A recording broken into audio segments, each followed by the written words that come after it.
So let's start. This is the current affairs annual edition, January to December 2021, published by Next IAS. Current affairs by Made Easy, by the Honorary V Singh sir from Made Easy. And ये specially बनाया गया है UPSC engineering services, state PSC and other examinations के लिए. इसमें major topic जो cover किए गए हैं वो general Bipin Rawat, sudden demise, Omicron variant of the COVID-19 and the Nobel prizes that were given in 2021. And जो इसका जो कवर पेज है उसमें G20 रोम समिट के बारे में बताया गया है. G20 रोम समिट 2021 में हुआ है. इस कवर पेज पे सारे लीडर्स जो हैं वो देखे जा सकते हैं. एंड अपने मोदी जी भी हैं यहाँ पे. So it also covers the cover page पे और इन्फॉर्मेशन दी हुई है ज्ञानपीठ अवार्ड 2021 के बारे में, बारबाडोस वर्ल्ड्स न्यूएस्ट रिपब्लिक जो बना है उसके बारे में, और रिसेंट करंट अफेयर क्वेश्चंस भी इसमें है. तो let's move on to the contents. एक बार swiftly देख लेते हैं. First we will go through current economic issues, then environment and wildlife, then national affairs, and फिर international affairs, science and technology, defense in news, and miscellaneous ESE 2020 topper interviews I will not be reading out, and recent current affair questions भी हम देख लेंगे. तो page number 8 में है current economic issues. सबसे पहला है special credit link capital subsidy scheme, SCLCSS.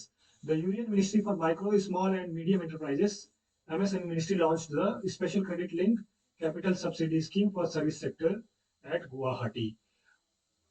Micro small and medium enterprises के बारे में यहाँ पे डिटेल दी हुई है. तो MSME Act, MSME Development Act 2006, which was modified on 2 October 2006, deals with the definition of MSME. The MSME Act defines the MSME enterprises based on, सबसे पहला, the investment in plant and machinery for those engaged in manufacturing or production, processing or preservation of goods. The investment is equipped for enterprises engaged in providing or rendering of services. So MSME जो define की जाती है वो दो basis पे की जाती है, investment in plant and machinery and investment in equipment जो कि सर्विस सेक्टर में अगर इन्वॉल्व है तो उनके लिए. तो सेकंड है कि सेकंड पॉइंट जो इस टॉपिक में है वो है कि अकॉर्डिंगली द डेफिनेशन जो है वो चेंज की गई है. अर्लियर एंड रिवाइज डेफिनेशंस दी गई हैं दो जगह पे. सो एग्जिस्टिंग एमएसएमई जो क्लासिफाई की गई है उसमें माइक्रो की डेफिनेशन जो है वो मैन्युफैक्चरिंग एंटरप्राइजेस और सर्विस एंटरप्राइजेस दोनों के लिए अलग अलग है, और जो रिवाइज होगी उसमें जो क्लासिफिकेशन है वो मैन्युफैक्चरिंग एंड सर्विस सेक्टर के लिए सेम ही है. तो इसमें देख लेते हैं. अगर माइक्रो है पुरानी वाली में तो इन्वेस्टमेंट लेस देन 25 लाख होना चाहिए मैन्युफैक्चरिंग एंटरप्राइज के लिए. सर्विस एंटरप्राइज के लिए इन्वेस्टमेंट लेस देन 10 लाख होना चाहिए. स्मॉल के लिए, मैन्युफैक्चरिंग एंटरप्राइज के लिए less than 5 crore and service enterprise के लिए लेस देन 2 करोड़. मीडियम के लिए investment less than 10 crore in manufacturing and service enterprise के लिए इन्वेस्टमेंट लेस देन 5 करोड़ होनी चाहिए. क्लासिफिकेशन जो नया किया गया है इसमें ये क्या कहा गया है कि क्राइटेरिया चेंज कर दिया गया है. अब क्राइटेरिया दो चीजें होगी, इन्वेस्टमेंट एंड एनुअल टर्नओवर. तो इन्वेस्टमेंट में जो माइक्रो है उसके लिए इन्वेस्टमेंट लेस देन 1 करोड़ होना चाहिए, और टर्नओवर जो है वो लेस देन 5 करोड़ होना चाहिए, चाहे वो मैन्युफैक्चरिंग हो चाहे सर्विस हो. Previously it was 25 lakh. और स्मॉल के लिए 10 crore and turnover less than 50 crore, and medium के लिए investment 20 crore and turnover less than 100 crore. तो ये हो गया हमारा जो नई प्रपोज्ड स्कीम है एमएसएमई की. रिवाइज क्लासिफिकेशन और एग्जिस्टिंग क्लासिफिकेशन दोनों हमने कवर कर ली. इसमें एक इंपॉर्टेंट नोट ये है कि bank, insurance company, financial institution and listed companies जो कि शेयर मार्केट में ट्रेड की जाती हैं उनको can not be classified as small medium enterprises. Any holding company or a subsidiary of a company which is not an SME cannot be classified as SME. कोई भी holding company again जो कि notified company है, या subsidiary of A company, ऐसी company की subsidiary जो कि एसएमई नहीं है उनको आप नहीं नोटिफाई कर सकते एज एमएसएमई. तो आपकी बहुत बड़ी कंपनी है और आपने अब किसी सब्सिडरी को एमएसएमई बनाने की कोशिश की तो वो भी पॉसिबल नहीं है. तो एक बार हम इसको थोड़े डिटेल्स पढ़ लेते हैं. जो दिया हुआ special credit link capital subsidy scheme for service sector aims at promoting entrepreneurship and opportunities for MSME in the north eastern region. Obviously इसको कहाँ पे लॉन्च किया गया है? इसको लॉन्च किया गया है गुवाहाटी में, ठीक है? तो ये नॉर्थ ईस्टर्न सेक्टर पे फोकस्ड है. The scheme will help in meeting the technology related requirements of enterprises in service sector and has a provision of 25% capital subsidy for procurement of plant and machinery and service equipment through institutional credit to the SC/ST MSCs without any sector specific restriction on technology upgradation. So ये इसके बारे में detail हो गई. अब हमारा next है RBI to purchase government securities and government security acquisition program GSAP. So RBI will conduct the open market purchase of government securities of 1 lakh crore under the GSAP acquisition in year 2022. तो ये एक fact है, ये note कर सकते हैं कि RBI जो है वो GSAP खरीदेगा. GSAP will run alongside RBI's regular operation including liquidity adjustment facility LAF, open market operations and operation twist. So RBI जो है वो बहुत सारे अलग अलग मार्केट से पैसा उठाने के लिए इंस्ट्रूमेंट्स यूज करती है. तो या फिर मार्केट में पैसा रिलीज करने के लिए भी ये इंस्ट्रूमेंट्स यूज होते हैं. तो जिसमें LAF, OMA और ऑपरेशन ट्विस्ट यूज होता है. तो अभी वो GSEC को भी डायरेक्टली परचेज करने के लिए और सेल करने के लिए एक नया सिस्टम बना रहे हैं. Adding that the program is built into central bank's liquidity planning framework for 2021-22 as a whole. RBI will purchase the government securities through a multi-security auction using multiple price methods. तो GSAP के बारे में पढ़ लेते हैं हम आगे और क्या लिखा हुआ है. The RBI periodically purchases government bonds from the market through open market operation. The GSAP is in a way an open market operation. So GSAP भी एक open market operation ही है. But there is an upfront commitment by RBI to the market that it will purchase bonds worth a specific amount. इसमें government ने पहले से बता दिया कितने अमाउंट का बॉन्ड खरीदेंगे. The idea is to give comfort to the bond markets. In other words, GSAP is an OMO with a distinct character. So its objective is to achieve a stable and orderly evolution of the yield curve along with a management of liquidity in the economy. Government securities के बारे में एक चीज बताइएगा, अगर आपको नहीं पता है तो ये आप ध्यान से सुनिए. GSEC is a tradable instrument issued by central government or the state government. It acknowledges the government's debt obligations. It particularly carries no risk of default and hence are called risk-free gilt as instruments. क्योंकि government इसके पीछे banking force है तो totally risk free है. Note में open market operation बताया गया है. These are the sale and purchase of government securities and treasury bills by RBI और central bank of the country. तो ओपन मार्केट ऑपरेशन का मतलब है कि सेंट्रल गवर्नमेंट कोई भी मार्केट से सेल या परचेज कर रहा है. The objective of open market operation is to regulate the money supply in the economy. Next है RBI propose new norm to regulate digital lending. तो डिजिटल लेंडिंग के लिए RBI ने नए नॉर्म्स पहले ही से निकाल दिए थे. अभी हमने बजट में कुछ और चीजें देखी हैं. तो ये देख लेते हैं RBI ने पहले क्या था. RBI has proposed new norms and asked the government to frame a new legislation to curb illegal digital lending in the country. The proposal comes after a panel set up by the regulator found that there are 1,100 loan apps in various app stores, of which 600 are illegal. तो बहुत सारे ऐसे loan apps आ गए थे हमारे app store में जो कि इलीगली लोगों को लोन दे रहे थे. तो उसके लिए RBI ने कुछ नए रेगुलेशन निकाले हैं. So RBI has constituted the working group on digital lending, including lending through online platforms and mobile apps under the chairmanship of Jayant Kumar Das, Executive Director of RBI. तो ED RBI जो है जयंत कुमार दास, इनकी chairmanship में एक committee बनाई गई है जो कि डिजिटल लैंडिंग एप्स को मॉनिटर करेगी एंड डिसाइड करेगी कितने चल सकते हैं इंडिया में, कौन कौन से चलने लायक है, लीगली काम कर रहे हैं और कौन कौन से नहीं है. तो इसका सिग्निफिकेंस क्या है? India has a huge growth potential when it comes to digital lending landscape. Digital lending is mostly preferred by those who are generally not able to avail any credit through the formal source of finance like banks. Digital lending is mostly preferred by those who are generally not able to avail. Again, repeat है. Digital lending is a powerful tool that can be used for financial inclusion. With new innovation underway, digital lending offers much better products to the masses at much faster rate, which is even more cost efficient. Simple सी बात है कि अगर आपको mobile app के through loan मिल जा रहा है बिना कोई डॉक्यूमेंट प्रोसेस कराए, जस्ट आपकी क्रेडिट हिस्ट्री पे, तो आपके लिए बहुत ईजी है. बैंक के चक्कर नहीं काटने पड़ेंगे, अपनी क्रेडिट वर्थीनेस प्रूव नहीं करनी पड़ेगी बैंक के सामने. तो डिजिटल लैंडिंग ईजी तो है, लेकिन इसमें लोगों को झांसा भी लग जाता है. इंटरेस्ट रेट बहुत ज्यादा होते हैं या फिर वो गुंडे भेज देते हैं लोगों को, मार पिटाई कर देते हैं लोगों के साथ. तो है इसमें बहुत सारे loop holes. Online lending has played a pivotal role in evading cumbersome red tapism, red tapism का मतलब कि बहुत सारे प्रोसीजर्स और स्टेप्स फॉलो करने पड़ते हैं, usually involve while availing loans offline या traditional setting. Definition of digital lending. Digital lending is the process of availing of credit online. Its increased popularity amongst new age lenders can be attributed to the expanding smartphone penetration, credit range flexibility, and speedy online transactions. So finally हम ये इस conclusion पे पहुंच रहे हैं कि 1100 loan apps थे app store में, जिसमें से 600 लीगल थे और इन्होंने बैन कर दिए। Next is government meeting on regulations of crypto currencies in India. तो गवर्नमेंट मीट की, PM chaired a meeting on crypto currency where the need for regulations was discussed.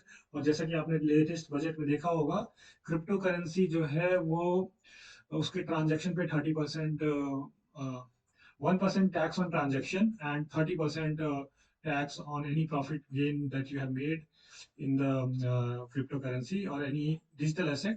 You will be charged 30%, and there will be no offset for any losses that you have made in this. So ये अब news पुरानी हो गई है। इसमें इस article में इन्होंने बताया है कि क्या क्या फेमस क्रिप्टो करेंसीज हैं, जिसमें बिटकॉइन है जो कि इंट्रोड्यूस हुई थी 2009 में। इसको क्रिएट किया था सातोशी नाकामोटो ने, एंड ये एक फेक नेम है, बट अभी तक कोई नहीं जानता है कि असलियत में सातोशी नाकामोटो कौन व्यक्ति थे।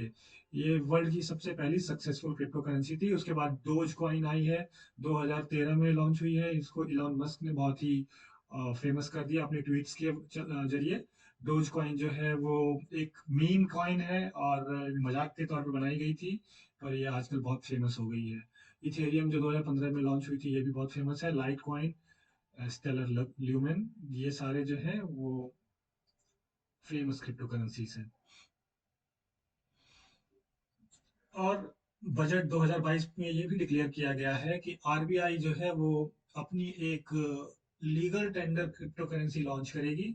और वो करेंसी, क्योंकि आरबीआई लॉन्च कर रहा है, तो वो फिएट करेंसी होगी और it can be legally traded in India. So next जो है, bank and NBFC entered into co lending agreement. Several banks have recently entered into co-lending masters agreement with the registered and non-banking financial corporations companies. The Reserve Bank of India allowed the co-lending model in 2020, subject to prior agreement. However, some criticism of the co-lending model are present. Several banks have entered into co-lending master agreement with NBFCs and more are in pipeline. SBI signed a deal with Adani Capital, जो कि एक NBFC है, small NBFC of a big corporate house, for co-lending to farmers to help them buy tractors and farm implements. यहाँ पे को lending model के बारे में कुछ डिटेल्स दी हुई हैं about co lending model. Under CLM, banks are permitted to co lend with all registered NBFCs based on prior agreement. The co lending bank will take their share of individual loans on a back-to-back basis in their books. Lending to priority sector in 2018, the RBI had announced co-origination of loans by banks and NBFCs for lending to the priority sector. Retain a minimum share. The RBI has clearly said that NBFCs shall be required to retain a minimum of 20% share of the individual loans on their books. So ये थोड़ा सा regulation दिया किया हुआ है RBI ने। The lender has two options to choose to structure their co lending products on bank part. पहला है pre disbursal contribution to a loan under a mechanism for ex ante due diligence, and post disbursal take over of bank share in loan on back to back basis. Next जो हमारा current affair topic है economy में, वो है government clear डीआईजीसीजी bill 2021। ये बहुत ही important है। The centre has passed an amendment to the deposit insurance and credit guarantee corporation act to insure that account holders can access their insured deposits amounts within 90 days of such liability arising in the event of a bank coming under the moratorium imposed by RBI। तो इसमें मतलब क्या है, क्या amendment है और इससे हमें क्या फायदा है? तो अर्लियर पहले क्या था, norms for deposit insurance earlier, जो भी आपका बैंक में जो भी राशि सेविंग्स अकाउंट में जमा है, डिपॉजिटेड है, उसका इंश्योरेंस डीआईजीसीजी करती है। पहले क्या होता था, earlier out of amount deposited in the bank only 50,000 was guaranteed. कितना भी लॉस हो जाए बैंक का, आपके कितने भी पैसे जमा हो, आपको गारंटी ये थी कि 50,000 मिलेंगे, जो कि बाद में 1 लाख तक रेस कर दिया गया था। अभी क्या चेंज हुआ है, now if a bank is weak or is even about to go bankrupt, depositors will get their money up to rupees 5 lakh within 90 days। तो 5 लाख रुपए तक आपको मिल सकते हैं 90 दिन के अंदर अंदर मिलने होंगे। तो पहले 45 दिन में बैंक जो है जिसको मॉनिटोरियम में डाला गया है, डीआईजीसीजी सारे डिपॉजिट अकाउंट जितने भी उस बैंक में है उनकी डिटेल कलेक्ट करेगी, और उसके बाद अगले 45 दिन में ये रिव्यू करेगी एंड रिपे करेगी उन सबको 5-5 लाख रुपए। तो deposit insurance covers all deposits, सिर्फ सेविंग्स ही नहीं, से it also includes fixed current recurring deposits in all commercial banks functioning in India. So, along with commercial banks, deposit in the state, center, and primary cooperative banks functioning in the state and union territories are also covered. तो ये हमारे कौन कौन से banks covered होते हैं उसके बारे में हमने पढ़ लिया। डीआईजीसीजी के बारे में कुछ हिस्टोरिकल फैक्ट्स हैं। It is a specialised division of RBI which is under the jurisdiction of ministry of finance. ये आरबीआई का डिवीजन है जो कि मिनिस्ट्री ऑफ फाइनेंस के जिस ज्यूरिडिक्शन में आता है।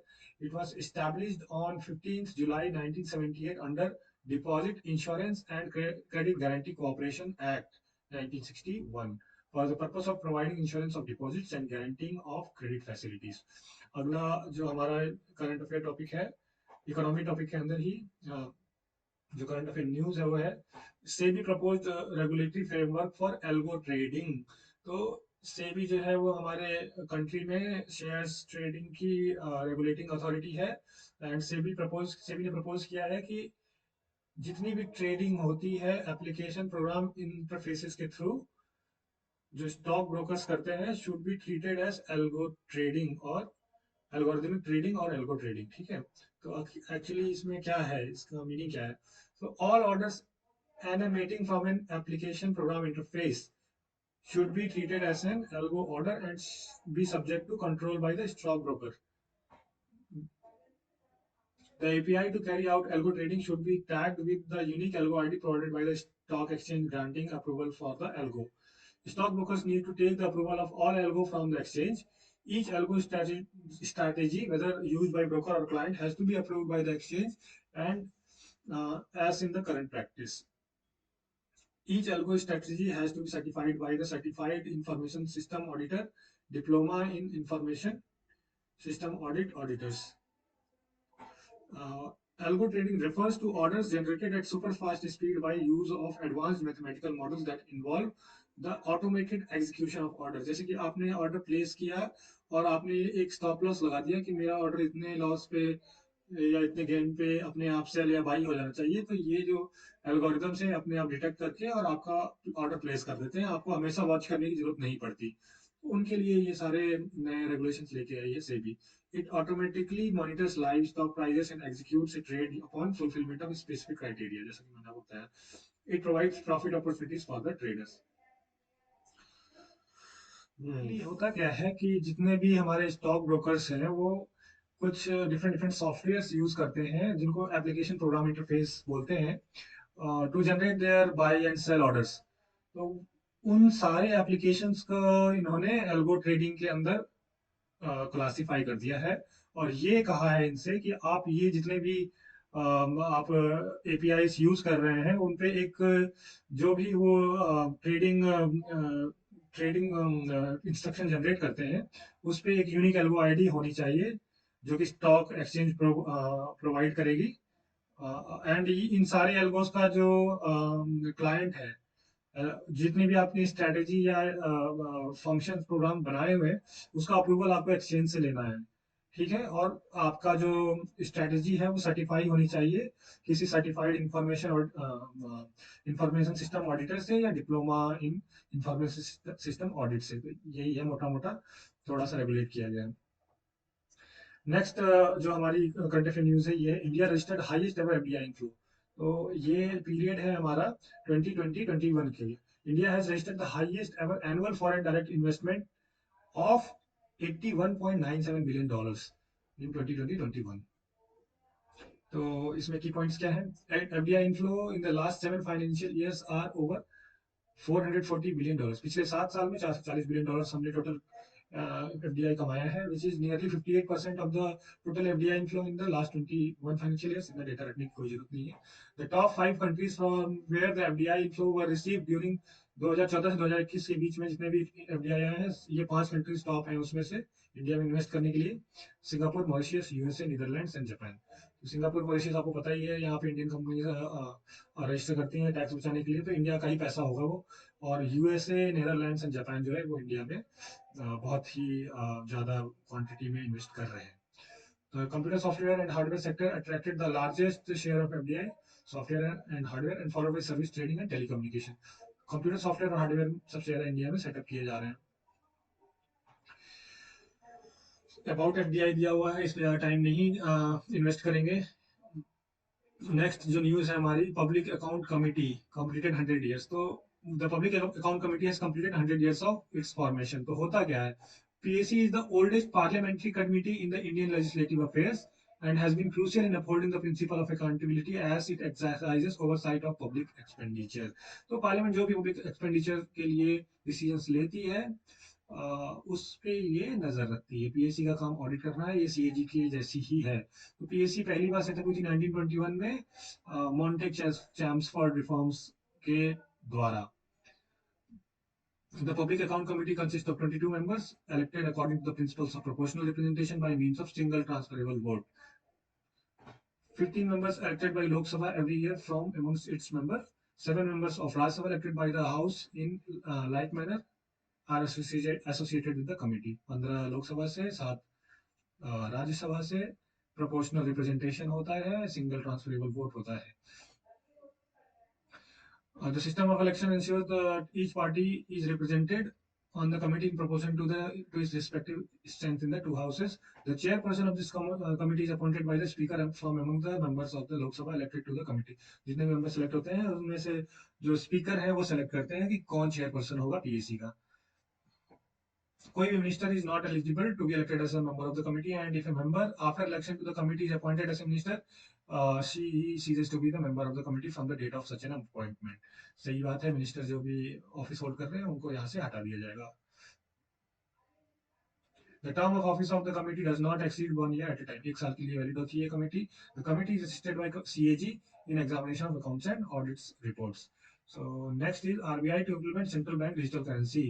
तो ऑलरेडी हमने इसके बारे में बजट में भी देख लिया है कि आरबीआई जो है वो एक डिजिटल करेंसी लॉन्च करने वाली है। इसके लिए RBI has proposed amendments to the RBI act 1934 which would enable it to launch a CBDC central bank digital currency. इसमें ज्यादा पढ़ने की जरूरत नहीं है। Next is neo banks to grow in India, एक सर्वे है।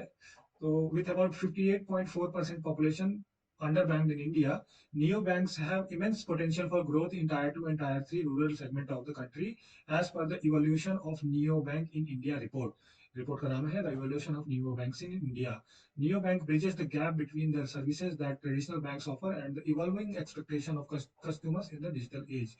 छोटे मोटे गाँव में जहाँ पे नहीं पहुंच पाते हमारे नॉर्मल बैंक्स, वहाँ पे नियो बैंक्स जो बैंकिंग आउटरीच है वो बढ़ाने में बहुत ही ज्यादा मददगार है। Neo bank is a kind of digital bank without any branches. एक डिजिटल बैंक जिससे कोई ब्रांच नहीं है, rather than being physically present at a specific location, neobank is entirely online। Neobanks are financial institutions that give customers a cheaper alternative to the traditional banks। They leverage technology and artificial intelligence to offer personalized services to the customer while minimizing operation cost। In India, these firms don't have a banking license of their own, but they rely on banking partners to offer license services। License services के लिए इन्हें banking partners पे निर्भर होना पड़ता है। That's because the RBI does not allow banks to be 100% digital। क्योंकि neo bank 100% digital हो सकते हैं लेकिन बाकी बैंक 100% डिजिटल नहीं हो सकते, इसीलिए इनको दूसरे बैंक्स पर निर्भर होना पड़ता है। The RBI remains unwavering in prioritising banks physical presence. उनको चाहिए कि बैंक, आरबीआई चाहती है कि हर जगह बैंक्स फिजिकली प्रेजेंट रहें and has spoken about the need for digital banking services to provide to have some physical presence as well. RBI ने पॉलिसी रेट अनचेंज रखा है। अभी रिसेंटली फरवरी में भी इन्होंने कोई भी चेंजेस नहीं किया है रेपो रेट में, जो कि 4% है। रिवर्स रेपो रेट जो है 3.35%। Margin standing facility bank rate जो है वो भी 4.25% पे है। एंड इन्फ्लेशन जो है 2021-22 के लिए प्रोजेक्शन जो था वो 5.3% पे था। Food inflation is predicted to remain unmuted in upcoming months as a result of record production of food grains. Monetary policy committee जो कि ये सारे रेट डिसाइड करती है उसके बारे में कुछ बातें यहाँ लिखी हुई हैं। RBI has a government constituted monetary policy committee which is tasked with framing monetary policy using tools like repo rate, reverse repo rate, bank rate, cash reserve ratio. It has been instituted by the central government of India under Section 45 ZB of RBI Act that was amended in 1934. Function क्या है इसका? The function is entrusted with the responsibility of deciding the different policy rates, including marginal standing facility, repo rate, reverse repo rate, liquidity adjustment facility. अगला जो बहुत ही interesting खबर है वो है एल सल्वाडोर के बारे में, जिसको जो एक बिटकॉइन सिटी बनाने जा रहा है। बहुत ही अच्छी न्यूज़ है। El Salvador is planning to build an entire city based on the largest crypto currency bitcoin. In September 2021 El Salvador became the first country in the world to adopt bitcoin as a legal tender. तो bitcoin को उन लोगों ने वो El Salvador में एक legal tender मान लिया है। Bitcoin city will be laid out in a circle. Bitcoin city में सिर्फ बिटकॉइन नहीं चलेगा, हर करेंसी लागू होगी, बस वहाँ पे कुछ ऐसे आर्टिफैक्ट्स बनाए जाएंगे जो कि ये दर्शाएंगे कि वो बिटकॉइन को बहुत ही ज्यादा प्रेफर करते हैं। तो सेंटर में क्या होगा, जो सिटी है वो खुद में एक सर्कल में कॉइन की तरह लेड आउट होगी, and there will be a plaza in the city centre that will be host a huge bitcoin symbol. बस इतना ही है, एक सिटी सेंटर में प्लाजा होगा जहाँ पे बड़ा सा बिटकॉइन का सिंबल बना होगा। There would be residential areas, malls, restaurants, and a port in the Bitcoin city. The city would be funded with the issuance of $1 billion Bitcoin bond दिया जाएगा। तो बिटकॉइन बॉन्ड क्या है? Bitcoin bonds represent the start of A reformation of capital market built on Bitcoin and layer 2 technologies like liquid network. Dividends can be distributed to investors instantly with built-in cryptography to maintain confidentiality. Bonds can be traded 24/7 with other assets like stablecoin using protocols that help eliminate the need for trust. Dividends will be paid easily to bondholders using tools deployed on top of the liquid network. अब अगली जो news है वो है ATUF के बारे में। Amendment technology upgradation fund scheme. The Union Ministry of Textile reviewed the amended technology upgradation fund scheme at the fifth interministerial steering committee meeting organized by the Ministry of Textiles. The scheme was reviewed to boost the Indian textile industry by enabling ease of doing business, bolstering exports, and fueling employment. Key points क्या है इसमें? So, Ministry of Textile had introduced the Technology Upgradation Funds scheme in 1999 as a credit-linked subsidy scheme intended for modernization and technology upgradation of Indian textile industry. Textile industry के लिए लोगों ने technology upgradation fund बनाया था 1999 में। This scheme was approved in 2016 with an outlay of 2016 में इसको 17,822 करोड़ रुपए का ग्रांट किया गया, and implemented through the web based आईटफ प्लेटफॉर्म। इंटरनेट बेस्ड आईटफ प्लेटफॉर्म से इसको इम्प्लीमेंट किया गया। The scheme promotes ease of doing business in the country and achieves the vision of generating employment and promoting exports to make in India, zero effect and zero defect in manufacturing. Textile sector India का बहुत बड़ा sector है, इसके बारे में कुछ बातें लिखी हुई हैं। Indian textile sector is the second largest employer in the country after agriculture. The domestic textile and apparel industry contributes 5% to India's GDP. Sorry, 7% of industry output is value terms and 12% of the country's export earnings. India is the sixth largest exporter of textiles and apparels in the world. So आपको पता ही होगा gracing one of the largest companies है, जिसमें सारे बड़े बड़े brands जो है, पीटर इंग्लैंड से लेके एलन सॉली, पता नहीं जितने भी आपको फैंसी नाम दिखते होंगे वो सारों के पीछे एक ही कंपनी है, ग्रेसिम, जो कि बिरला का एक वो है। तो India is one of the largest producer of cotton and jute in the world. India is also second largest producer of silk in the world and 95% of world's hand woven fabric comes from India. India में textile industry तो बहुत बड़ी है, लेकिन धीरे धीरे पीछे जाती जा रही है। हमारे जो भाई है बांग्लादेश में, वो भी काफी अच्छे टेक्सटाइल्स प्रोड्यूस करते हैं, और कई चीज बांग्लादेश थाईलैंड भी हमारे साथ खड़े हैं आज टेक्सटाइल इंडस्ट्री में। उन लोगों ने भी काफी अच्छा ग्रोथ दिखाया है। सो हमें अब अपना अपग्रेडेशन जो है वो काफी रैपिड पेस पे करना पड़ेगा। टेक्सटाइल इंडस्ट्री में एनी हाउ अभी इंडिया बहुत अच्छी तरह से ग्रो कर रहा है। I have been closely following this sector, और टेक्निकल टेक्सटाइल्स से पता नहीं कैसे कैसे नैनो टेक्सटाइल्स, बहुत अच्छे अच्छे इनोवेशन आ रहे हैं इस सेक्टर में। तो अब एक बहुत ही अच्छा नया कॉन्सेप्ट आया है, GIFT city. GIFT city is the Gujarat international finance tech city. Gujarat international finance tech city, GIFT city. तो ये क्या है? On barren land among the Sabarmati river, GIFT city developed as the country's first greenfield integrated city. India India की पहली greenfield integrated city. Greenfield का मतलब कि खाली जमीन जो थी उसको वहां पे सिटी बनाई जा रही है। The Gujarat International Finance Tech City is central business district being built between Ahmedabad and Gandhinagar in the Gujarat. Ahmedabad और गांधीनगर के बीच में ये सिटी बनाई जा रही है। इसका मेन पर्पस है high quality physical infrastructure provide करना, जिसमें electricity, water, gas, district cooling, roads, telecom and broadband सब मौजूद हैं, so that finance and tech firms can relocate their operations in it. तो इनके लिए फाइनेंशियल एंड टेक फर्म्स के लिए यहाँ पे अच्छा एटमोसफेयर बनाने की कोशिश करी जाएगी। It will be have SEZ, special economic zone, international education zone, integrated township and entertainment zone, hotel, a convention center and international techno park, software technology park of India, units, shopping malls, stock exchanges, etc. तो integrated का मतलब है कि सारी चीजें, जरूरत की जो भी चीजें इन इंडस्ट्रीज को चाहिए वो सारी चीजें यहाँ पे प्रोवाइड की जाएंगी। Gujarat international finance tech city company limited, GIFT CL, is responsible for developing and implementing the project. Gift CL is a joint venture of Gujarat Development Company Limited, Good Call and Infrastructure Leasing and Finance Services ILNFS, जो कि डूब रही थी, जिसको वापस से बचाया गया है। ओके, नेक्स्ट है इंडिया एंड यूनाइटेड स्टेट्स ने साइन की है इक्विलाइजेशन लेवी 2020। है क्या ये? तो equalization levy was introduced in India in 2016 with the intention of taxing the digital transaction, that is the income accruing to foreign e-commerce company from India। जैसे कि Google हो गया, जो कि यूट्यूब के थ्रू बहुत सारा एड रेवेन्यू कमा के जाता है इंडिया से, उनके लिए है। It is aimed at taxing businesses to businesses transaction. The following services are currently covered under the equalization levy (EL): online advertisement, any provision for digital advertising space or facilities, services for the purpose of online advertisement।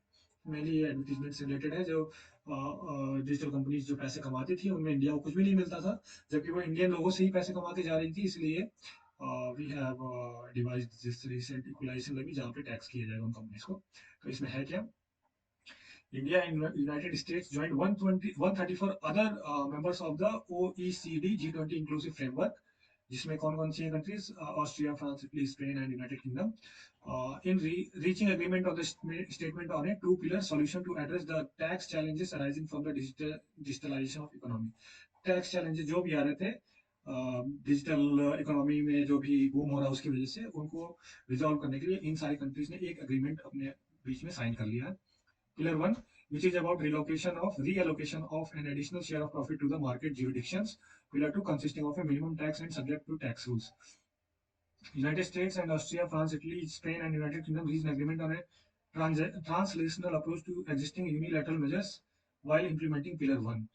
India and United States have agreed that same terms that apply under the October 21 joint statement shall apply between the United States and India with respect to India's charge of 2% equalization levy on e-commerce supply of services and United States trade action regarding the said equalization levy। तो India ने 2% equalisation charge लगाया है। Okay, आगे बढ़ते हैं। Next is government launched RBI two customer centric initiatives. पहला है RBI की दो कस्टमर सेंट्रिक इनिशिएटिव्स लॉन्च की गई हैं। पहला है आरबीआई रिटेल डायरेक्ट स्कीम, दूसरा है the RBI the reserve bank integrated ombudsman scheme. तो इसमें है क्या? RBI retail direct scheme is aimed at enhancing access to the government security market for retail investors. Government securities खरीदने में आसानी हो रिटेल इन्वेस्टर्स को, इसके लिए ये स्कीम लॉन्च की गई है। ये एक नया एवेन्यू देगी for directly investing in government securities issued by both center and state governments। Investors will be able to easily open and maintain their government security accounts online with RBI and free of cost ये facility है। It will make the process of GSEC trading smoother for small investors, जैसे कि आप shares trading करते हैं। The scheme will facilitate both the smooth completion of government borrowing program in 2021 में। Government जो है मार्केट से पैसे उठाती है, उसके लिए वो गवर्नमेंट सिक्योरिटीज बेचती है, जो कि नॉर्मल रिटेल इन्वेस्टर के लिए खरीदना भी इजी हो जाएगा through this RBI direct retail direct scheme. Next हमारा जो है न्यूज, वो है GSTN block scores of input tax credit. GST network blocked rupees 14,000 crore worth of input tax credit of 66,000 businesses registered under the goods and service tax। There could be a possibility of misuse of provision by unscrupulous businesses by generating fake invoice just to claim tax credit। तो जैसा माना जा रहा है कि fake invoice generate करके ये tax credit कमाना चाह रहे थे बिजनेस, जिनके 14,000 करोड़ रुपए टैक्स इनपुट जो मिलता है, टैक्स इनपुट टैक्स क्रेडिट, वो आरबीआई ने जीएसटी नेटवर्क में रोक लिए हैं. As much as 80% of total GST liability is being settled by ITC, मतलब कि इनपुट टैक्स क्रेडिट में ही 80% ऑफ टैक्स लाइबिलिटी होती है, एंड ओनली 20% के इज डिपॉजिटेड एज कैश. तो ये गवर्नमेंट ने एक प्रोएक्टिव मेजर लिया है ताकि कोई जीएसटी जो है वो अवॉइड ना कर पाए फेक रिसीप्ट जमा करके. पीएम गति शक्ति मास्टर प्लान लॉन्च. तो क्या है ये पीएम गति शक्ति? तो गवर्नमेंट ने लॉन्च किया है इंडिया के 75वें इंडिपेंडेंस डे पे पीएम गति शक्ति मास्टर प्लान. इसके अंदर की पॉइंट्स ये हैं कि it will be rupees 100 lakh crore project for developing holistic infrastructure. बहुत अच्छा इंफ्रास्ट्रक्चर डेवलप करने के लिए कंट्री में 100 लाख करोड़ रुपए खर्च किए जाएंगे. It is expected to be the source of employment opportunity for youth in the future. तो इंडिया की सबसे बड़ी प्रॉब्लम अभी जो है, इतनी बड़ी पॉपुलेशन, यंग पॉपुलेशन के लिए एम्प्लॉयमेंट जनरेट करना, उसके लिए ये स्कीम लॉन्च की गई है. हाँ, 100 लाख करोड़ रुपए खर्च किए जाएंगे for development of entrepreneurship avenues. ठीक है, इसमें क्या है, M to make it aims to make a foundation for holistic infrastructure and give an integrated pathway to our economy. It has the following objectives: to provide easier interconnectivity and reduce travel time between road, rail, air, and waterways; to improve industrial productivity; to make local manufacturing globally competitive; to facilitate future economic zones; to create employment. Okay okay? तो इसकी requirement क्या है, जैसे कि अभी already हम बता चुके हैं. The push for infrastructure is in line with government's effort to set up capital expenditure in its infrastructure to promote economic growth. Infrastructure development has the ability to create a multiplier effect with every rupee invested yielding much higher returns. Develop करना है तो infrastructure development जरूरी है. Next, sovereign gold bond to be issued. The government of India is consulting with RBI. In consultation with RBI, has decided to issue sovereign gold bonds (SBGs).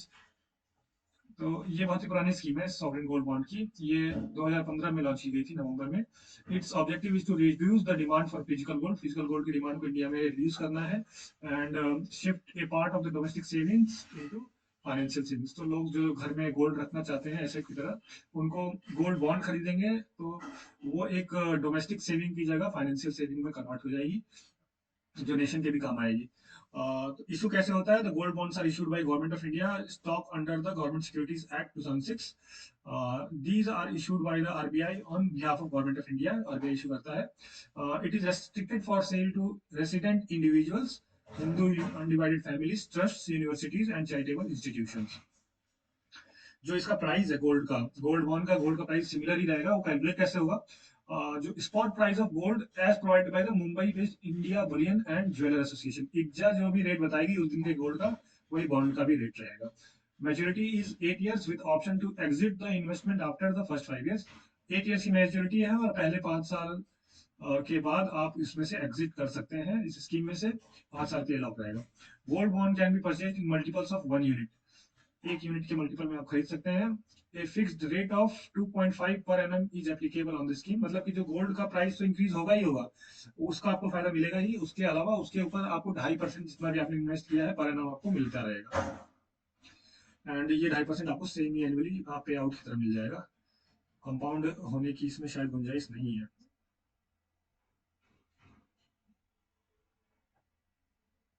National single window system launch for investors and businesses. ये क्या है? The union ministry for commerce and industry, textile, consumer affairs and distribution. ये सारे 3 ministries को मिला दिया गया है. कॉमर्स इंडस्ट्री को, टेक्सटाइल को और कंज्यूमर अफेयर्स को, तीनों मिनिस्ट्रीज को सिर्फ एक ही मिनिस्टर गोयल साहब देख रहे हैं. इन लोगों ने लॉन्च किया है national single window for investors and businesses. इसके की हाइलाइट्स क्या है? This portal will serve as one stop shop for investors for approval and clearances. Change from the legacy of running to government offices. Government offices में भागना नहीं पड़ेगा and promote the ease of doing business.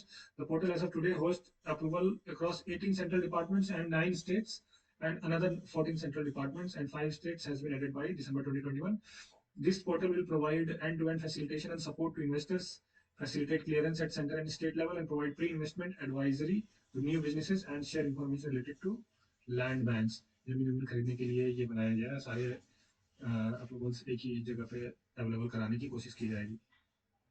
It seeks to address information asymmetry, duplication of information submitted across platforms and authorities, and inefficient tracking of approvals and registrations faced by investors.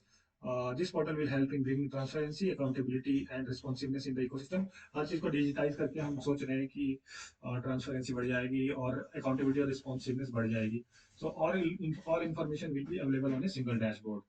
तो ये कोशिश की जा रही है national single window system के द्वारा. 45वां GST council hold किया गया था लखनऊ में under the chairmanship of Union Finance Minister. Discussions over bringing petrol and diesel under GST. Petrol और डीजल को जीएसटी के अंदर लाने की बात हुई थी, इतनी प्राइस बढ़ रहे थे तो बहुत लोग ये रिक्वेस्ट कर रहे थे कि जीएसटी के अंदर पेट्रोल और डीजल को लेकर आया जाए. पर जीएसटी काउंसिल ने ये डिसाइड किया है कि petrol products and natural gas को जीएसटी रिजीम से बाहर रखने के लिए. तो इसमें मेन जो डिसीजन लिए गए हैं वो कुछ इस तरीके से है. GST rate on biodiesel which is supply to oil marketing companies for blending with diesel has been reduced. Biodiesel पे जो जीएसटी रेट है वो 12 से 5% कर दिया गया. GST rate on retrofitment kits for vehicles used by persons with special abilities has also been reduced to 5%. जो special ability वाले लोग हैं, disability वाले लोग हैं, उनको अपनी गाड़ी चलाने के लिए कुछ इक्विपमेंट रेट्रोफिट कराने पड़ते हैं, उसके पे जीएसटी 5% कर दिया गया, जो कि पहले ज़्यादा था. Fortified rice kernels for schemes like integrated child development scheme has been recommended to be reduced from 18 to 5%. तो fortified rice जो दी जाती है वो पहले 18% की थी, वो 5% दी जाए उनके लिए जो बच्चों के लिए स्कीम चलाते हैं. Transport of export goods by vessels and air has been exempt from GST till 30 सितंबर. तो एक्सपोर्ट अगर आप शिप या एयर से कुछ भी ट्रांसपोर्ट कर रहे हैं एक्सपोर्ट करने के लिए तो वो 30 सितंबर तक जीएसटी फ्री था ड्यू टू, क्योंकि वो इनपुट टैक्स क्रेडिट रिफंड नहीं मिल पा रहा था, टेक्निकल ग्लिच था इसकी वजह से. ये सब कुछ ऐसी न्यूज़ है जो पुरानी हो चुकी है. आई थिंक इतना ज़्यादा इसमें कुछ इम्पोर्टेंट नहीं है. पेट्रोल डीजल वाला ही एक बात थी जो मेन हाईलाइट थी. The inverted duty structure on footwear and textile will be corrected from 1st January 2022. GST of 12% will be applicable on specific renewable devices.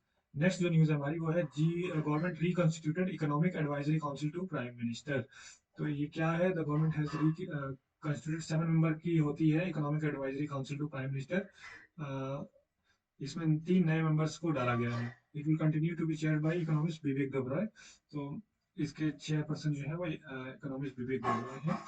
तो ये जो EACPM है, economic advisory council to the PM, ये एक independent body है जो advice देती है गवर्नमेंट को, specially the prime minister, on economic and policy related matters. ये 2017 सितंबर में सेटअप की गई थी with a term of 2 years, replacing the erstwhile PM EAC which was headed by former RBI governor C Rangarajan during the term of former Prime Minister Manmohan Singh.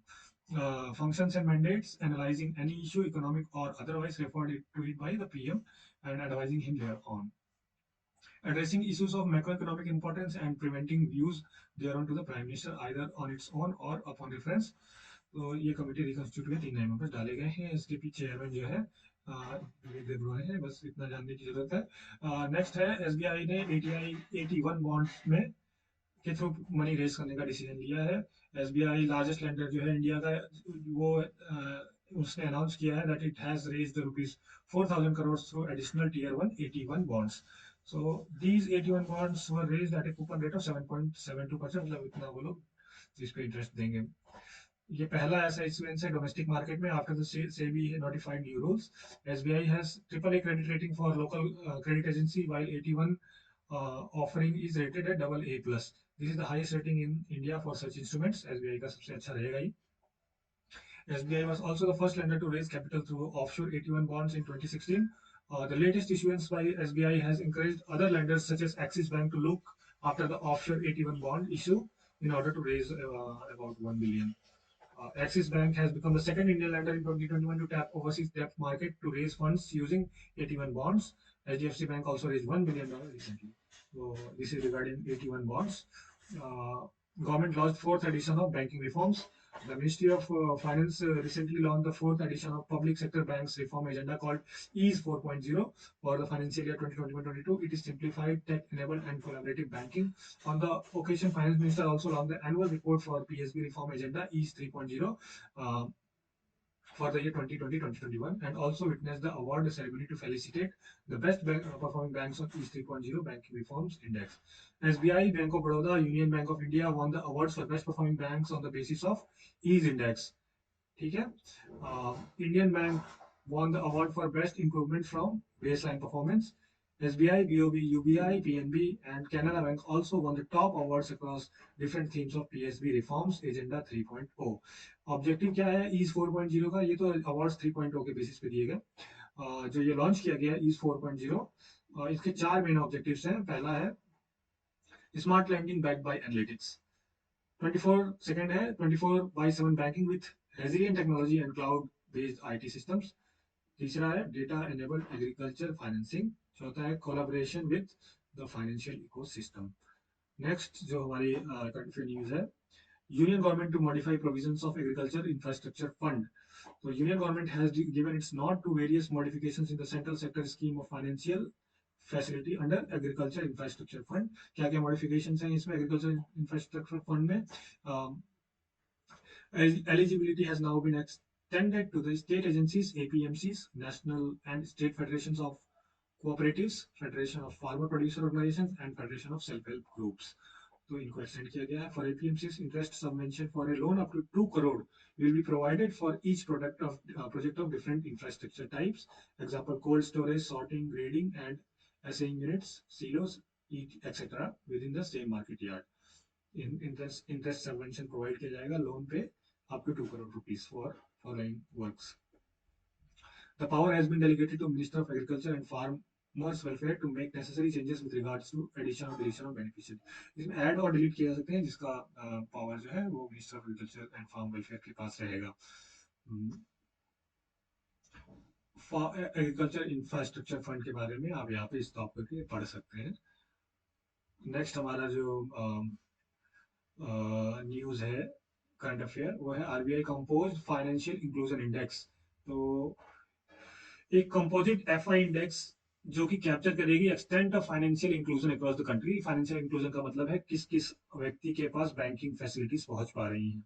So the financial inclusion index will be used to capture the extent of financial inclusion in India. ये है क्या?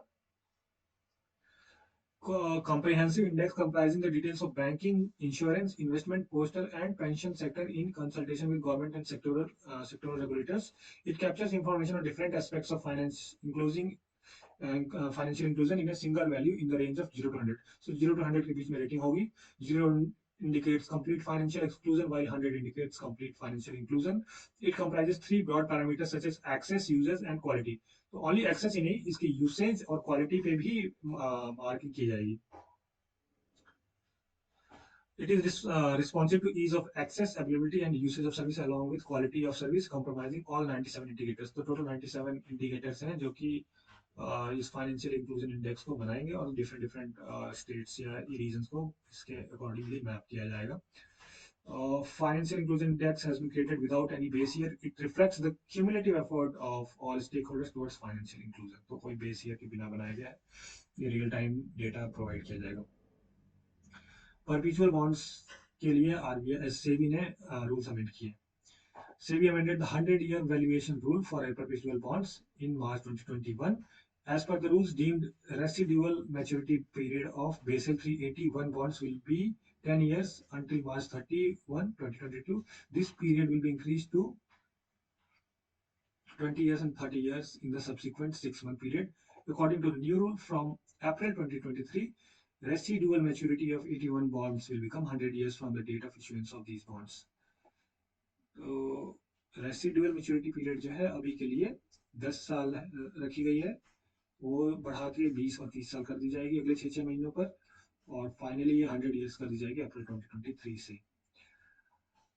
तो 81 bonds को ही perpetual bond भी बोलते हैं.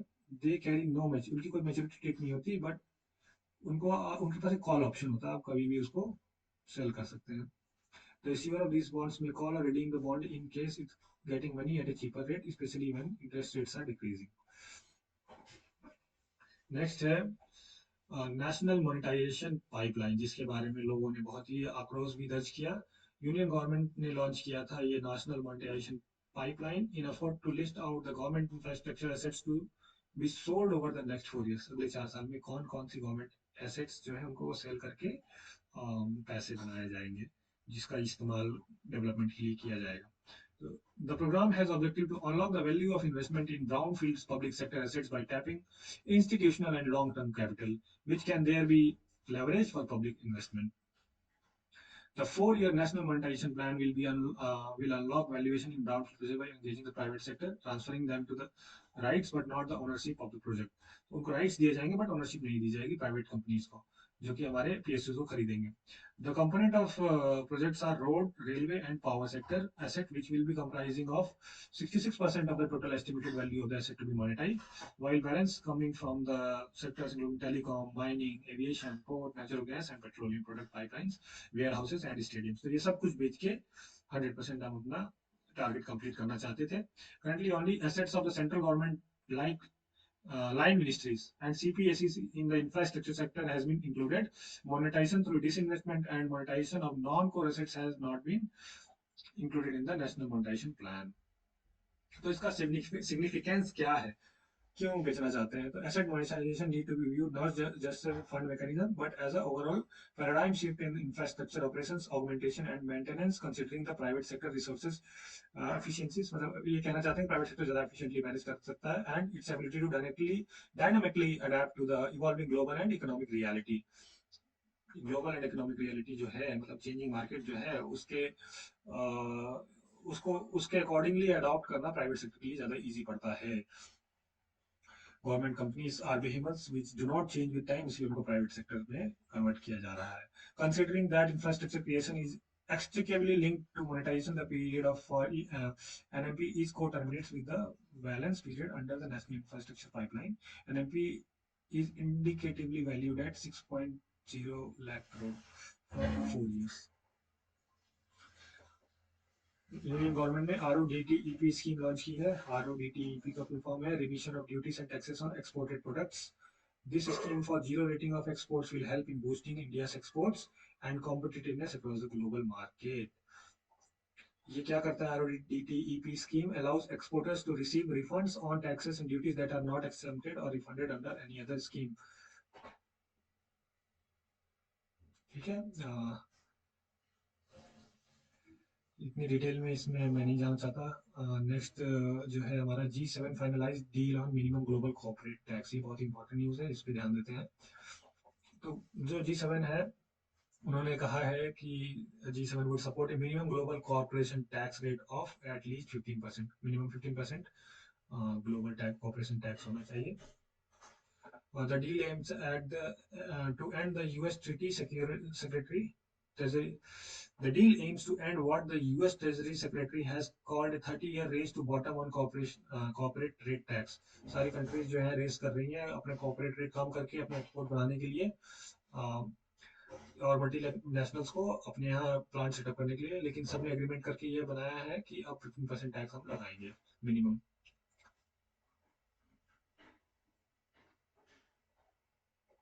So it opens a way for levies on multinational companies in countries where they operate rather than just where they are headquartered. तो हर जगह टैक्स लगेगा, not only in the headquartered areas।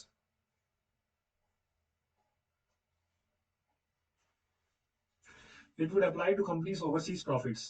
Therefore, if country agrees on a global minimum, government could still set whatever local corporate rate they want. But if the companies pay lower rates in a particular country, their home government could top up their taxes to the agreed minimum rate, eliminating the advantages of shifting profits to a tax haven।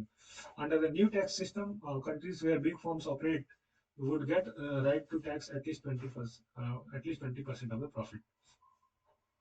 So India is likely to benefit from the global minimum 15% corporate tax deal because effective domestic tax rate is above this threshold and it would continue to attract investment।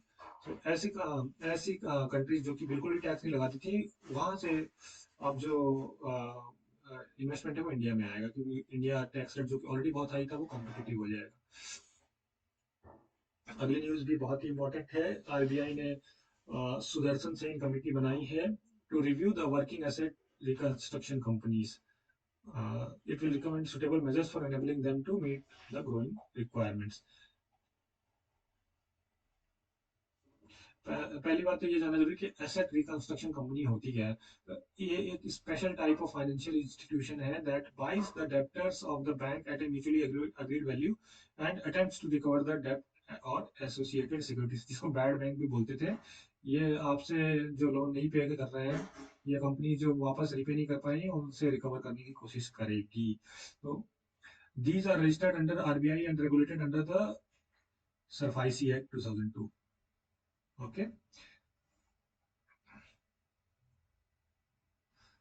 तो इस committee का काम है कि comprehensive review करेगी इन सारी asset reconstruction companies का एंड रिकमेंड करेगी suitable measures for enabling them to meet the growing requirements.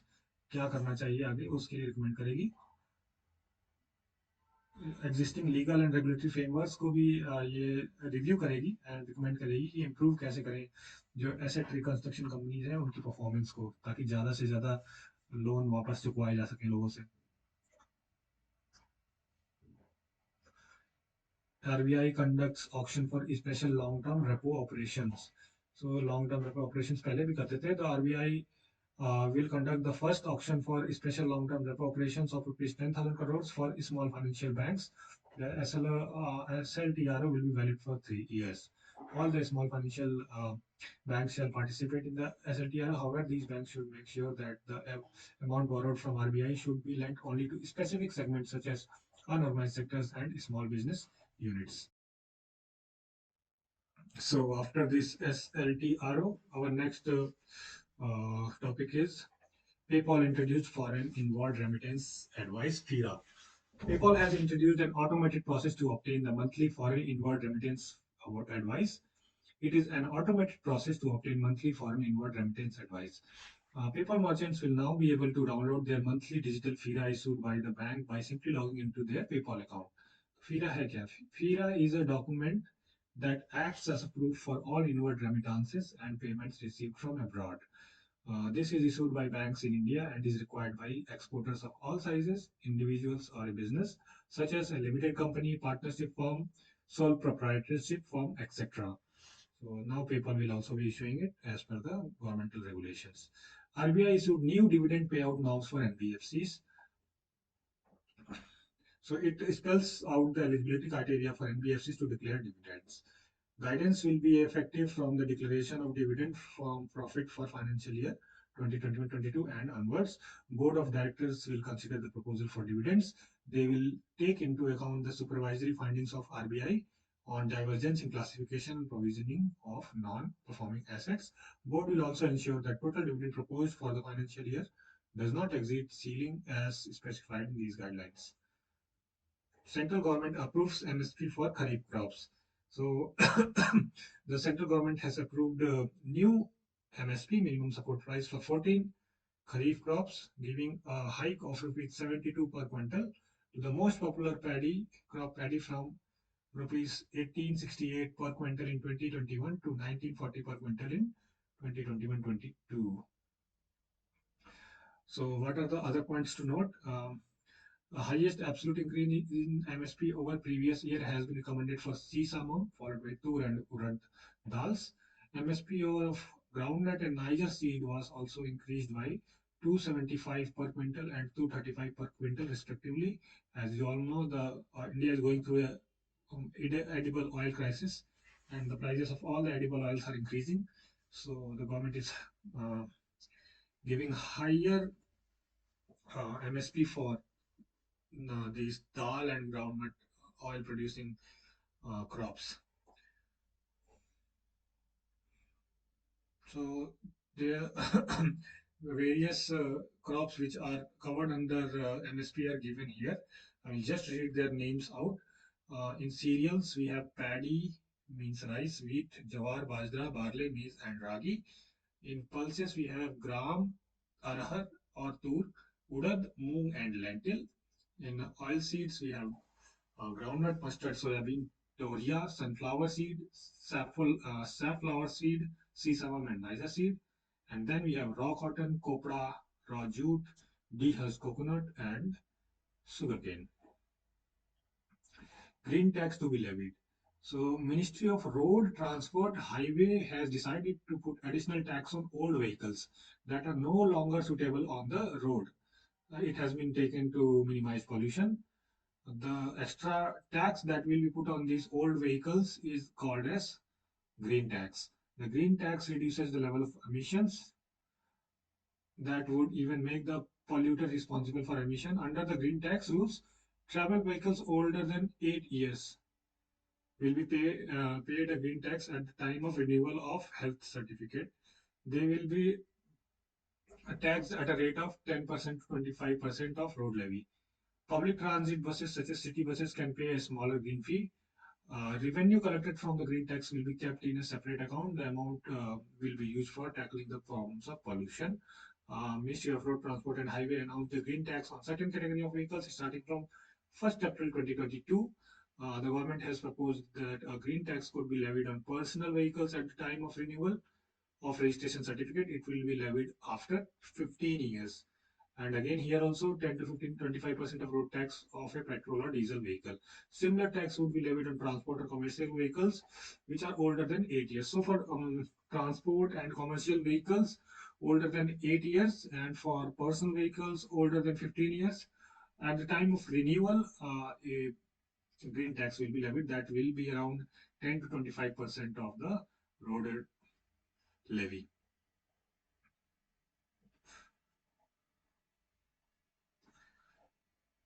So important points in this. Maruti is the India's top car maker and has the largest portfolio of CNG vehicles among all the domestic auto car makers. Under the green tax norm, hybrid vehicles, electric vehicles, and those vehicles that run on cleaner alternative fuels like CNG, ethanol, and LPG will be exempted from green tax. Higher taxes will be applied on petrol and diesel vehicles. So, the MSIL, Maruti Suzuki India Limited, has plan to push its CNG vehicle sales to 2 lakh units or more by 2022. In the financial year 2020, Maruti sold a record 1 lakh 6,000 CNG vehicles. The sale of such vehicles has grown with the average of 15.5% annually. So, by this government proposal to levy a green tax on petrol and diesel vehicles, the biggest gainer will be Maruti Suzuki. Next is India and Bhutan launched Tax Inspectors Without Borders initiative. So, as the name suggests, it is for tax inspectors without borders. Bhutan launched this program and chose India as partner jurisdiction. India provided the tax expert for this program. This program will run for about 24 months. Under the program, India is in collaboration with the UNDP, United Nations Development Program, and TIWB, Tax Inspector Without Border Secretariat, aims to provide aid to Bhutan in order to strengthen its tax administration. So, basically, it is a joint initiative of the United Nations Development Program and OECD, Organization for Economic Cooperation and Development. TIW seeks to provide support to developing countries to help them strengthen national tax administration by building audit capacity. So you will be able to levy taxes on people by auditing their accounts. It complements the efforts of international community to strengthen cooperation on tax matters and contribute the domestic tax mobilization effort. TIWB program aims to strengthen tax administration among developing countries by transferring technical know-how and skills to their tax administrators by sharing general audit practices and dissemination of knowledge products with them. So India will be teaching them the audit and tax regime and help them in collection of tax. Next is RBI constituted advisory group for regulatory review authority RRA 2.0. Um, it will submit report periodically to the RRA that will provide suggestions and recommendations. It focuses on streamlining regulatory instructions, reducing compliance burden of the regulated entity by simplifying procedure and reducing reporting requirements wherever possible. It will also obtain feedback from regulating entities. Note, in 1999, RBI set up the Regulatory Review Authority to review circulars, regulations, and reporting systems. The authority reviews these parameters based on feedback from bank, public, and financial institution. Next, we have e-Rupee digital payment solution, which has been launched. Prime Minister Narendra Modi recently launched this e-rupee digital payment solution, which is a voucher-based payment solution. So what is new about it? It allows cashless payment solution for COVID-19 vaccination. That means the digital payment solution, uh, um, first of all, it has been developed with the help of Department of Financial Services and National Health Authority and is provided by National Payment Corporation of India. So wherever you see cashless payment, NPCI is one of the major bodies which has enabled it. This seamless one-time payment mechanism enables users to redeem vouchers without a card. If you don't have a credit card or a digital payment app or internet banking access at the merchant accepting UPI e-prepaid vouchers. So you can just give them this voucher number and they will process your payment. The e-rupee would be shared with the beneficiary of the specific purpose or activity by organization via SMS or QR code. This contactless e-rupee is easy, safe, and secure as it keeps the details of the beneficiary confidential. So the money will be untraceable because the payer's details are confidential. The entire transaction process through this voucher is relatively faster and at the same time reliable as the required amount is already stored in the voucher. So platform will be used to deliver services under schemes that are meant to provide drugs, nutrition, support under mother and child welfare scheme, drugs and diagnostic under the scheme such as Ayushman Bharat, Pradhan Mantri Jan Arogya Yojana, fertilizer subsidies and TB eradication programs. RBI to introduce legal entity identifier system. The Reserve Bank of India announced the introduction of this legal entity identifier system for all 50 crore and above payment transactions through NEFT and RTGS. This scheme is in order to classify legitimate persons involved in financial transactions. The RBI has adopted the system to improve the quality and accuracy of financial data system. Under this system, the bank have to include information of the remitter and the beneficiary. So this is only for all 50 crore and above payment transactions. Um, so about the legal identity identifier, it is a 20-digit unique number. It is a global identifier for entities participating in such kind of financial transactions. The validity of legal entity identifier is 1 year from the period of registration. It is developed by ISO, International Organization for Standardization. Now let's talk about NFT.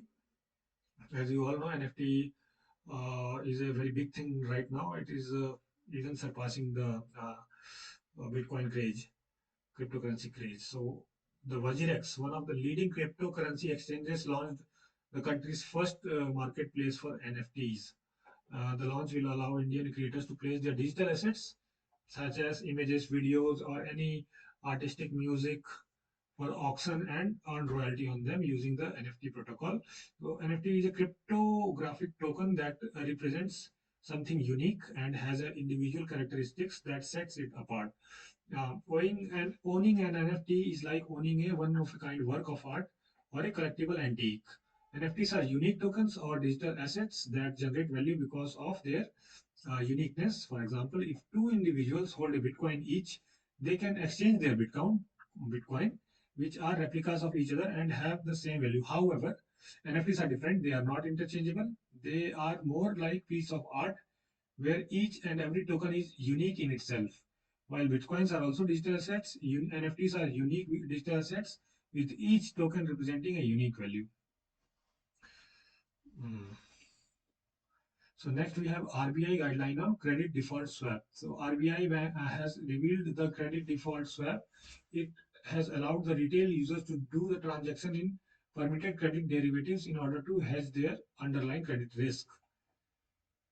So it is a derivative or contract that permits the investor to swap or offset his credit risk with another investor. It is a financial swap agreement where the seller of the CDS will compensate the buyer in case of debt default. In such agreement, the seller of the CDS ensures the buyer against asset defaulting.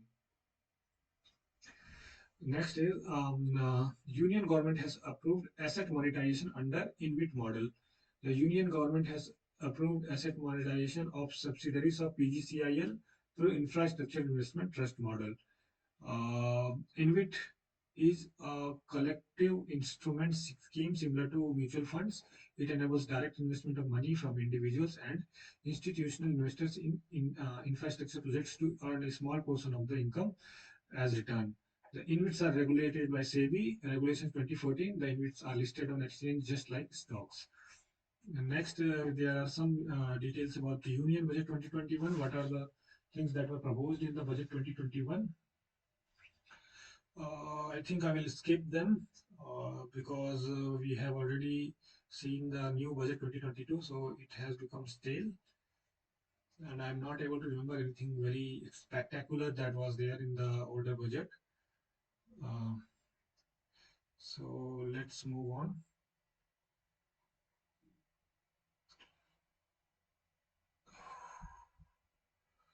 Uh, from page number 26, they have given important terms that are used in economy. So I hope these are not current affairs, but just the general economic know-how. So I will also skip them. What is fiscal policy? What is privatization, fiscal deficit, trade war, capital raising, exchange traded derivatives, most favored nations, angel tax, securities tax, transaction tax, multilateral convention, foreign portfolio investors, currency chest, BCA framework, standard deduction, Basel III norms, deficit financing, physical rectitude, NDTL, CAR, derivatives hedge fund, Lafayette curve, balance sheet, freight village, countervailing duty, dumping duty, withholding tax, masala bonds, crowdfunding, bank rate, general anti-avoidance rule, gross domestic product, repo rate, sovereign risk, depreciation, demat account. So finally, recently released reports and indices. This is the last page in the economy section. So ADR report on political fundings. What does it say? Over 55% of donations received by regional parties in year 2019-20 came from unknown sources, the Association for Democratic Reform said in a report. Huge share from unknown sources. Electoral bonds accounted for 95% of donations from unknown sources. As you know, electoral bonds were introduced to keep the donator anonymous. So their purpose has been successful. The report noted that donations received by national parties from unknown sources added up to 71% of their income. Parties from the South topped the list. Parties in the South, such as TRS, TDP, YRS, Congress Party, DMK, and JDS, topped the list of regional parties with the highest income from unknown sources. Shares from known donors, the donation received by regional parties, known donors, is 23% of their total income. So, little bit about electoral bonds. It is a financial instrument for making donations to political parties. It is an initiative of Department of Economic Affairs, Ministry of Finance. It is in nature it is in the nature of the electoral bonds to be of a promissory note and an interest-free banking instrument. A citizen of India or a body corporate in India will be eligible to purchase the bond. Electoral bonds will be issued purchased for any value in multiple of 1,000 from the specified branches of State Bank of India. Now let's read about the RBI Annual Report 2021. RBI published its annual report and highlights asset quality of banks and their preparedness. According to report, it requires close monitoring for higher provisioning for upcoming quarter. So key highlights: gross NPA ratio of banks decreased from 8.2 in March to 6.8 in December 2020. Provision coverage ratio of banks improved 66% in March 2020 to 75.5% by December 2020. Capital to risk-weighted asset ratio of the bank increased from 15.9% by December 2020. In March, it was 14.8. Gross NPA for non-banking financial institutions increased from 6.8% to 5.7% in March to December 2020. Capital adequacy, it actually decreased. And finally, capital adequacy ratio of NBFCs increased from 24.8% in December to from this is 24.8% in December to from 23.7% in March. So I think there is some problem in the data here. Finally, the second last CA in economy, Global Financial Stability Report 2021, the International Monetary Fund report on global financial stability has warned that digital currencies, beside providing new opportunities, poses significant financial security challenges. We all know that these are unstable coins. In its report, the IMF notes that the rapidly growing crypto economic system presents new opportunities to the world. The challenges are increasing adoption of crypto asset pose financial instability challenges. Such decentralized currencies could also lead to instability as they are extremely volatile. They are much more volatile than the equities or commodities of exchange rates. Its transaction costs are fairly expensive as compared to digital money. So last CA year, UNCTAD, Digital Economy Report 2021, the United Nations Conference on Trade and Development published its UNCTAD Digital Economy Report. So somebody can ask who publishes the Digital Economy Report 2021. It is UNCTAD, United Nations Conference on Trade and Development. The report mentioned that Philippines is one among the 6 countries that allows free flow of data across borders. Free flow of data is required to boost the digital economy. Other 5 countries that allow free flow of data across border are Canada, Australia, Mexico, and Singapore, and the United States. These countries are a light touch approach for data flow. The restrictive or guarded approach for cross-border data flow is followed by countries like India, China, Indonesia, Nigeria, Pakistan, Kazakhstan, Rwanda, Russia, Turkey, Saudi Arabia, and Vietnam. Light touch approach is mostly favored by countries having strong regulatory environment and sufficient regulatory resources in order to monitor compliance of domestic laws. So guys, with that, we have finished the economy section of this annual current affairs by Made Easy. Next, I will go to the environment section. So I hope you would have liked this. And if there are any suggestions for improvement, most welcome. This is my first video and I have just read it out. From the next videos, I will be improving on the delivery. So I hope you will keep yourself tuned in. And if you like, then please subscribe also. And please let me know if it is not of much interest, then I will change the format as per your suggestion. For the time being, I will continue section wise. Next section, I will be covering the environment and wildlife of this magazine.